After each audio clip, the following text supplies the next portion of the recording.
CPM party Telangana రాష్ట్ర కమిటీకి కార్యదర్శిగా ఎన్నుకున్నందుకు సిపిఎం పార్టీకి ధన్యవాదాలు తెలియజేస్తున్నాను. ప్రజా సమస్యల మీద పోరాటాలు నడిపేటటువంటి కార్యాచరణలో భాగంగా ఈ బాధ్యతలు భావిస్తున్నాను.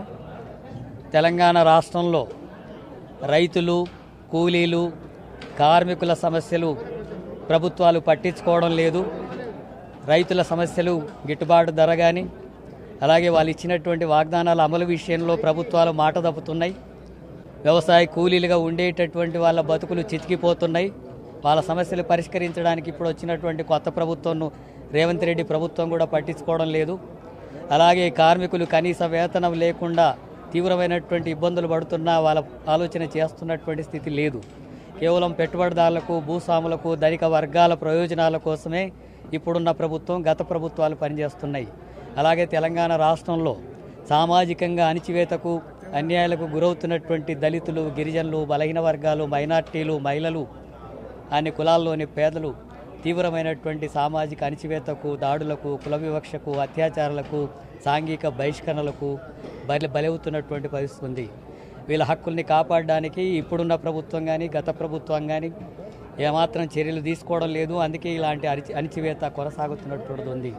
మరోవైపు తెలంగాణ రాష్ట్రంలో ఈ కార్మికులు, ఈ పేద వర్గాల సమస్యల పోరాటాలు ముందుకు సాగడానికి పోతుంటే, మరోవైపు సామాజిక న్యాయం కోసం సామాజిక తరగతులు ఉద్యమాలకు ముందుకు వస్తున్నటువంటి ఈ క్రమాన వీటన్నిటిని కూడా పక్కదారి పట్టించడానికి మతోన్మాద రాజకీయాలను ముందుకు బీజేపీ తెస్తుంది.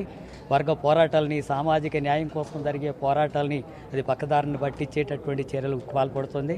అందుకని అలాంటి మతోన్మాద రాజకీయాలకు వ్యతిరేకంగా సిపిఎం పార్టీ తెలంగాణలో ఒక బలమైనటువంటి భావజాల పోరాటమే కాకుండా మతోన్మాదానికి వ్యతిరేకమైనటువంటి పోరాటాలని ఉధృతమైనటువంటి పద్ధతుల్లో చేస్తాం. ఆ రకంగా మతోన్మాద రాజకీయాలను తెలంగాణలో నడవనివ్వకుండా చేసేటటువంటి కార్యాచరణకు పూనుకుంటాం. అందుకని ఈ దోపిడి వర్గాలకు వ్యతిరేకంగా, అలాగే ఆధిపత్య ధోరణులకు వ్యతిరేకంగా సామాజిక న్యాయం కోసం, ప్రజా సమస్యల మీద నిరంతరం పోరాటం చేసేటటువంటి పద్ధతిలో సిపిఎం పార్టీ పనిచేస్తుంది. ఇప్పుడున్న ప్రభుత్వం చెప్పిన వాగ్దానాలు అమలు చేయడం కోసం పోరాటం చేస్తాం. అలాగే మతోన్మాద రాజకీయాలకు వ్యతిరేకంగా పోరాటం చేస్తాం. రాష్ట్రంలో సిపిఎం పార్టీ సొంతగా బలపడేటట్టుగా ఈ వర్గ ప్రజలకు, సామాజిక తరగతులకు సమస్యల మీద పనిచేస్తూ తెలంగాణలో బలమైనటువంటి ఉద్యమాలు నిర్మిస్తూ పార్టీని బలోపేతానికి కృషి చేస్తాం. అలాగే ఈ రాష్ట్రంలో వామపక్షం శక్తులంతా కూడా సంఘటితం చేసుకొని ప్రజాస్వామిక హక్కుల కోసం పోరాటం కొనసాగించే దాంట్లో కానీ, ఈ వర్గ పోరాటాలు ముందుకు సాగే దాంట్లో వామపక్ష శక్తులంతా కూడా కలుపుకొని ముందుకు సాగుతాం. మరోవైపు మతోన్మాద రాజకీయాలకు వ్యతిరేకంగా లౌకిక శక్తులంతా కూడా కలుపుకొని తెలంగాణ రాష్ట్రంలో ఆ రకంగా లౌకిక భావాలను, అలాగే రాజ్యాంగ హక్కులను పరిరక్షించేటటువంటి కోసం లౌకిక శక్తులంతా కూడా కలుపుకొని ముందుకు పోయేటటువంటి పోరాటాలని రాష్ట్రంలో ఉధృతం చేస్తాం. అలాంటి పద్ధతుల్లో పోరాటాలను కొనసాగించడానికి రాష్ట్రంలో నాకు ఈ బాధ్యతలు అప్పగించినందుకు మొత్తం సిపిఎం పార్టీకి, నాయకత్వానికి, వాళ్ళకందరికీ కూడా ధన్యవాదాలు తెలియజేస్తున్నాను. ఆ బాధ్యతలు నిర్వహించే దాంట్లో నా శక్తి మేరకు కృషి చేస్తానని చెప్పి కూడా తెలియజేస్తున్నాను.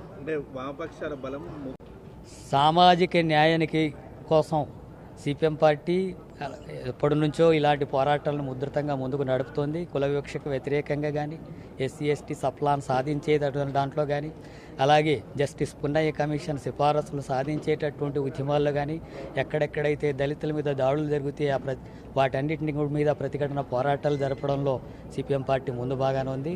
ఇక్కడ మన పక్కనే ఉన్నటువంటి తమ్మినేని వీరభద్రం గారు సామాజిక న్యాయం కోసం, తెలంగాణలో సమగ్ర అభివృద్ధి కోసం మహాజన పాదయాత్ర నిర్వహించారు. దళిత వాడల కోసం సైకిల్ యాత్రలు నిర్వహించారు. అంతకుముందు రాఘవల్ గారు ప్రతిఘటన పోరాటాలు నిర్వహించారు. అలాంటి పోరాటాల్లో భాగంగా ఈ సామాజిక అణచివేతకు గురవుతున్నటువంటి, ముఖ్యంగా అట్టడుగున ఉన్న ఈ దళితుల హక్కుల కోసం పోరాడే దాంట్లో సిపిఎం పార్టీ ముందు బాగానే ఉంటుంది. ఆ క్రమంలోనే ఈరోజు నాకు ఆ బాధ్యతలు ఆ పార్టీ ఇచ్చింది. ఆ శక్తి like, share and subscribe to Saira TV. ఓ సైరా.